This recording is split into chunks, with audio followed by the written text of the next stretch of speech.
বিশাল এক সমাবেশ হয়েছিল তাহফুজে খতমে নবুয়তের আলমী কনফারেন্সের মধ্যে একটা ছিল ঢাকাতে। শেখুল হাদিস আল্লামা আজিজুল হক সাহেব সভাপতি ছিলেন। পাকিস্তান থেকে আব্দুর রহমান চানুরি সাহেব, আল্লাহ বসায় সাহেব, ওরা অনেক মুরব্বীরা আসছিলেন। সেখানে বারবার এই কথাটা বলানো হচ্ছিল, কাফের কাফের, শিয়া কাফের, এই স্লোগান দেওয়া হইতেছিল এবং সেটা আজও বহাল। আমাদের এই কথা ভুলে গেলে চলবে না। শুরুতে শিয়া যারা ছিল তারা কাফের ছিল না। অনেক লম্বা তথ্য দিয়েছেন আজকে মোহতারাম আলোচক যে রাফিজারাই মূলত কাফের, এবং তার প্রতি আরও অনেকগুলি ফিরকা হয়ে গেছে। বর্তমান যা আছে বিশ্বে এরা কিন্তু রাফিজাই বেশি, এবং বর্তমান ইরানে শাসকবর্গ যারা এবং সেখানে শিয়া যারা আছে তারা এই গ্রুপেরই, কাফের গ্রুপেরই। এই কথা আমাদের ভুলে গেলে চলবে না, মনে রাখতে হবে। এখনও এই ইরানে, তেহরানে হিন্দুদের উপাসনালয় আছে, ইহুদিদের আছে, খ্রিস্টানদের আছে, ওদেরও আছে, কিন্তু আহলে সুন্নাত ওয়াল জামাতের কোনো মসজিদ নির্মাণ করার সুযোগ নেই। এমনকি আহলে সুন্নাত জামাতরা ঈদের নামাজও পড়তে পারেন না। তারা কোনো হয়তো পাকিস্তানি দূতাবাসে বা এমন কোনো নিরাপদ জায়গায় গিয়ে পড়েন। তারা নিজেরাই নিজ দেশে এটা নমুনা রেখে দিয়েছে যে তারা কীরকম কঠোর, কত বড় কাফের। এসব বিষয়ে আমাদের চর্চা না থাকার কারণে অনেকে মানুষ দুর্বলতা এসে গেছে আমাকে ভিতরে, যে তারা যে মোকাবেলা করতেছে, ইসলামের পক্ষে কথা বলতেছে এবং আয়াতগুলি স্পষ্ট বলে মনে হয় না জানে কি। এই জন্য আমরা দুর্বল হয়ে না পড়ি, তাদের জাহিরি কথার উপরে আমরা দুর্বল হয়ে না পড়ি, মুতাআসসির না হই। পাকিস্তানের উলামায়ে কেরাম এই বিষয়ে যথেষ্ট জ্ঞান রাখেন। ওনারা মুহাদারা করেন, বক্তব্য দেন বিভিন্নভাবে।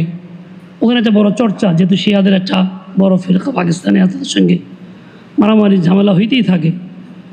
বাংলাদেশে বাহ্যিক এরকম না থাকলেও খুব মিষ্টি আন্দাজে শিয়াদের আমল আছে, দাওয়াত আছে। মৌলা আলী গ্রুপ কিন্তু বাংলাদেশে আছে, ইমাম বারা বাংলাদেশে আছে, এবং তাদের বেশ কিছু কথা সমাজের মধ্যে একটু আগে দেখছি পোস্টারে লেখা আছে 10 মুহররম শোক কিনা দেখলাম, শোক দিবস নাকি দেখলাম। ইসলামের শরীয়তে শোক তো আর নাই। যার জন্য শোক করা হয় তিনি মারা গেছেন কত বছর আগে, 1400 বছর আগে। শোক তো 3 দিন সর্বোচ্চ, তারপরও শোক দিবস পালন করতেই আছে তারা। হয়তো হুসাইন রাদিয়াল্লাহু তাআলা মুহাব্বত বেশি দেখে কবর বানায় ঘুরে। সারা বিশ্বের সমস্ত নবী ওলি ওদের ধারণার মতো যত ওদের কিছু আছে সবার কবর এক জায়গায় থাকে, হুসাইনের কবর সব জায়গায় থাকে। কান্দে কান্দে ঘুরি, কেমন বেকুফির কথা। যেমন এখানে বেকুফির কথা বলে কাম করে সব জায়গায় করে।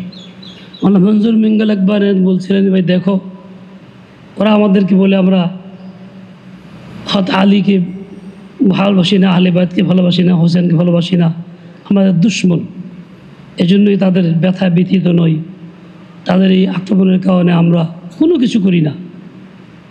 এটা আজীব কথা বলছেন। ভাই দেখো, খুন হয়েছে কোনো ব্যক্তি, খুন হইলে পরে সেখানে এমন ব্যক্তি আছে যার হাতে ছুরি আছে, ছুরির মধ্যে রক্তের দাগ আছে, তার হাতে ওই যেই লোকটা খুন হইল নিহত ব্যক্তির সামান আসবাব দ্রব্যাদি আছে, তার হাতে তার ঘোড়া আছে, সব কিছু আছে। পুলিশ এলে কাকে ধরবে? যার হাতে এইসব আছে তাকেই ধরবে, তারা তো আলামত আছে সব কিছুর। যার হাতে নেই তাকে ধরবে না, যেহেতু অস্ত্রও আছে, খুনও আছে। আজ 1400 বছর পর্যন্ত তামসা করে আসতেছে, এই পর্যন্ত আজ সমাজে খুব চালাইতেছে ওই ছুরি, ওই রক্ত, ওই দাগ, এই দাগ, ওই দাগ নিয়া। তাই বোঝা গেল খুনি তো ওরাই, ওদের বিরুদ্ধে মামলা হওয়া দরকার। বাস্তবে তাই, ওরা খুন করছে ওরাই। যারা হয়তো হোসেনকে খুন করছে তারা কিন্তু ভালো মানুষ, আহলে সুন্নাত খুন করে নাই। আব্দুল্লাহ ইবনে সাবাইয়ের শাগিরদেরাই করছে। তাদের উস্তাদি করছে, কিন্তু ওদের শব্দগুলি আহলে বাইত ইত্যাদির কারণে আমরা দুর্বল হয়ে পড়ি। এমনকি আমরা আমাদের নামগুলি পর্যন্ত রাখি সেদের সাথে মিলে ওদের মতো কইরা, আলতাফ হুসাইন, আফজল হুসাইন, উমুক হুসাইন, আওলাদ হুসাইন। কারণ হুসাইন নামের সাথে সম্পর্ক আমাদের ভালো, আহলে বাইতের অংশ ওরা এগুলি রাখে, দেখা দেখি আমরাও রাখি। হয়তো ফাতেমার কথা, আহলে বাইতের কথা বলে ফাতেমার মোহাব্বত সবার অন্তরে আছে। হাত্তা উলামা একরাম পর্যন্ত কি বলে ওয়াজের মধ্যে মা ফাতেমা। আচ্ছা, মা ফাতেমা বলার দ্বারা আলীর নবুয়তকে স্বীকার করা হইল। হয়তো আলী রাদিয়াল্লাহু আনহু নবী তো ছিলেন না, সাহাবী ছিলেন, খলিফা ছিলেন।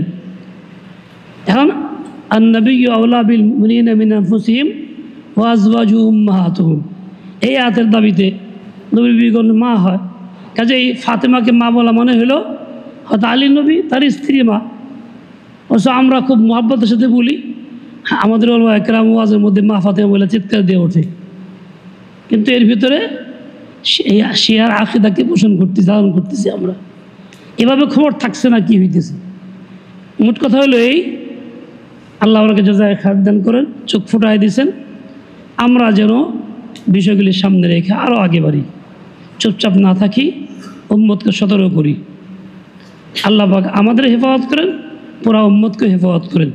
ওয়া সাল্লাল্লাহু তাআলা